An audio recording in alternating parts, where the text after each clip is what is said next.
तो बढ़ेंगे आगे, जहां राजस्थान में ग्रामीण विकास में किए गए नवाचारों को लेकर राजस्थान के शिक्षा और पंचायती राज मंत्री मदन दिलावर से न्यूज इंडिया ने खास बातचीत की है। वहीं राजस्थान में जल स्वावलंबन अभियान को लेकर मदन दिलावर ने न्यूज इंडिया से खास बातचीत के दौरान क्या कुछ कहा है, आपको सुनवाते हैं। कैबिनेट मंत्री, शिक्षा मंत्री, ग्राम पंचायती राज मंत्री मदन दिलावर जी से। जी हाँ, मदन दिलावर जी के पास एक बहुत बड़ा मंत्रालय है जिसे हम शिक्षा मंत्रालय की बात करते हैं, परंतु उससे भी ज्यादा जिसे कहते हैं महत्वपूर्ण मंत्रालय है वो है पंचायती राज मंत्रालय। और वो इसलिए जरूरी हो जाता है क्योंकि लोग कहते हैं, सारी दुनिया जानती है कि भारत की जो आत्मा है वो गाँव में बसती है। तो क्या इस समय पे कर रहे हैं और अभी तक के कार्यकाल में उन्होंने क्या क्या गांव के लिए किया है, आज जानने का प्रयास करेंगे हमारे मंत्री महोदय से। सर, सबसे पहले तो बहुत बहुत स्वागत और नमस्कार। धन्यवाद सर।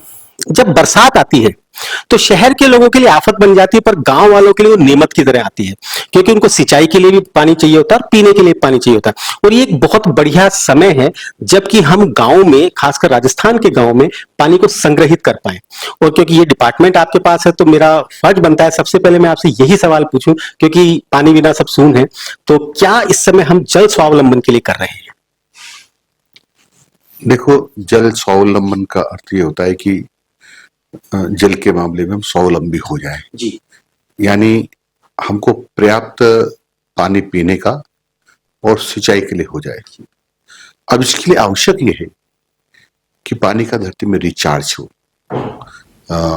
रिचार्ज होगा तो धरती में पानी जाएगा। इसलिए हमको कई एनीकट बनाना चाहिए। तालाब बना रहे हैं हम, वाटर हार्वेस्टिंग स्ट्रक्चर बना रहे हैं हम लोग, और इसके कारण से धीरे धीरे जमीन में पानी परकोलेट होता है। और जब परकोलेट होता है पानी तो निश्चित रूप से जमीन में जाता है। जमीन में जाता उसकी नमी धरती के ऊपर रहती है, तो फिर हमारी वनस्पति भी फलती फूलती है। और इसके लिए कई प्रकार के काम करते हैं हम लोग, जैसे चरागाह का विकास। अब जहाँ चरागाह का विकास होता है उसमें हमारे पशुओं को तो चारा मिलता है। इसके साथ साथ उसके कारण से पानी का रिचार्ज बढ़ता है, वो भी एक काम होता है। चरागाह होता है तो वहाँ और वनस्पति पेड़ पौधे ही पनपते हैं, उसका ही लाभ होता है। और जहाँ पेड़ पौधे पनपते हैं वहाँ आप जानते हो कि ऑक्सीजन की भी अधिकता होती है। और ऑक्सीजन की अधिकता के साथ साथ आप सब लोग जानते हैं कि पेड़ पानी ही बुलाते हैं। और जब पेड़ पानी बुलाते हैं तो धरती पर पानी आता है। जब धरती पर पानी आता है तो ये समझो कि वो पीने के काम भी आता है और सिंचाई के काम भी आता है। उससे हमारे नदी, नाले, झील, झरने, तालाब, कुंड, बावड़िया ये लबालब रहती है। और जब ये लबालब रहेगी तो पानी रिचार्ज भी होगा, पीने का पानी भी, सतही पानी भी मिलेगा और अनेक जीव जंतुओं को पानी मिलेगा और पर्यावरण को बैलेंस रखने का काम करेगा। और इसलिए हम ये काम निरंतर कर रहे हैं। हम कोशिश कर रहे हैं कि ये ज्यादा से ज्यादा काम हो ताकि पानी के मामले में राजस्थान स्वावलंबी हो जाए। जी हाँ, बिल्कुल। कुछ नवाचार जो आपके कार्यकाल में हुए हैं और गांवों में, खासकर गांवों में जब इस तरह कार्यकाल काम होते हैं तो अच्छा लगता है। सर, एक और चीज जो पिछले साल से मैं देख रहा हूँ, वृक्षारोपण के प्रति आपका बड़ा रुझान है और आप चाहते हैं कि हर तरफ वृक्ष हो। एक छोटी सी चीज है सर, गाँव में जो गोचर भूमि होती है उस पर अगर हम सघन वन लगाने का प्रयास करें तो उससे कंपनीज जो है वो कार्बन क्रेडिट के रूप में कुछ पैसा देती हैं, जो कि हम ग्राम पंचायतों को दे सकते हैं। तो क्या इस दिशा में कुछ आपने कदम बढ़ाया है? देखो, पहला हमारा काम ये है कि हम अधिक से अधिक पेड़ लगाएं, अधिक से अधिक चरागाहों को विकसित करें।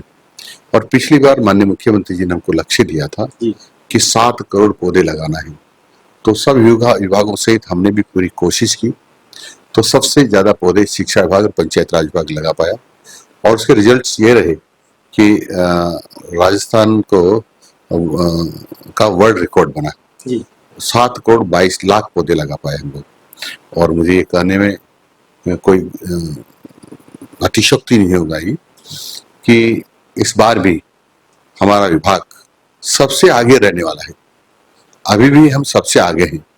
और मैं कहूँ तो जो जियो टैग हमारे पौधे हो गए अभी तक दोनों विभाग के मिलाकर 3.5 करोड़ के आसपास संभावना है हमारी। और हम अभी तक 7 करोड़ पौधे लगा चुके हैं शिक्षा विभाग और पंचायत राज विभाग। मुझे पूरी आशा है कि हम 10 करोड़ का लक्ष्य को भेज देंगे। जी, मैं सर कार्बन क्रेडिट वाली बात पे कर रहा था, क्या वो सरकार की तरफ से कुछ है उसमें उस तरफ बढ़ने की संभावना है? उस पर मैंने अधिकारियों को निर्देश दिए हैं कि इस पर काम करें और जो ये लाभ है हम प्राप्त करें। जी बिल्कुल। अब अगर सर बैठे और उसमें हम शिक्षा विभाग की बात ना करें तो ऐसा लगता है कि हमसे कुछ छूट रहा है, क्योंकि क्या है कि मैंने दो तीन काम पर और प्रयास किया है जी बिल्कुल कि राजस्थान हमेशा स्वच्छ रहे।